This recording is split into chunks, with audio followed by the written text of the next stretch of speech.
Today we'll break down exactly what swap is, why your operating system uses it, and why relying on it tanks your machine's speed.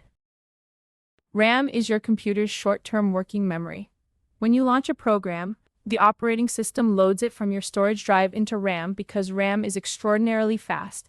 It can serve data in roughly 100 nanoseconds. Every application you're actively using, every browser tab, every background service, they all compete for a slice of this limited volatile memory.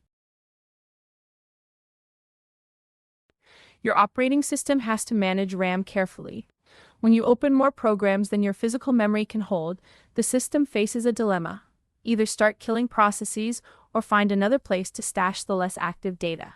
That other place is called swap, and it exists as a safety net so your system doesn't just crash when memory gets tight.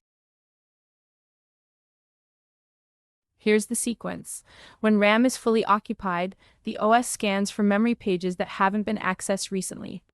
It writes those inactive pages out to a reserved area on your disk, freeing up RAM for whatever needs it right now.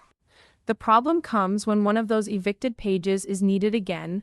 The CPU has to pause, fetch it back from the disk, and load it into RAM. That pause is the performance killer. On Linux, swap is usually a dedicated partition on your drive or a swap file you can configure. On Windows, it's a hidden file called page file, sitting on your system drive. Either way, the concept is identical. A chunk of disk space set aside to act as a spillover for RAM. Most Linux setups allocate swap during installation, and Windows manages its page file automatically. This comparison shows why swap is so painful. RAM responds in roughly 100 nanoseconds.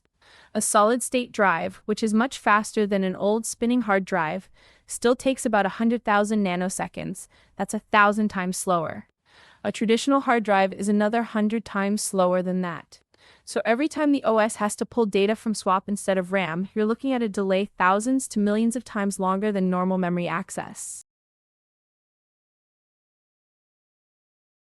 When your system is spending more time swapping pages back and forth than actually doing useful work, that's called thrashing. You'll notice the CPU usage paradoxically drops because the processor is just sitting idle, waiting for data to arrive from the disk. The disk light stays on constantly. Your mouse stutters, keystrokes lag, and even clicking the close button on a program can take seconds. It's the single worst performance state a computer can be in without crashing. The most effective fix is adding more physical RAM. Nothing beats hardware. Short of that, monitor your memory usage with tools like Top or HTOP on Linux or Task Manager on Windows, and close programs you aren't actively using. On Linux, you can lower the swappiness parameter so the OS tries harder to keep things in RAM before resorting to swap. Compressed swap like ZRAM is another clever trick that keeps data in RAM but squeezed down to fit more. Thanks for watching Awesome Linux TV, and may your RAM always be plentiful.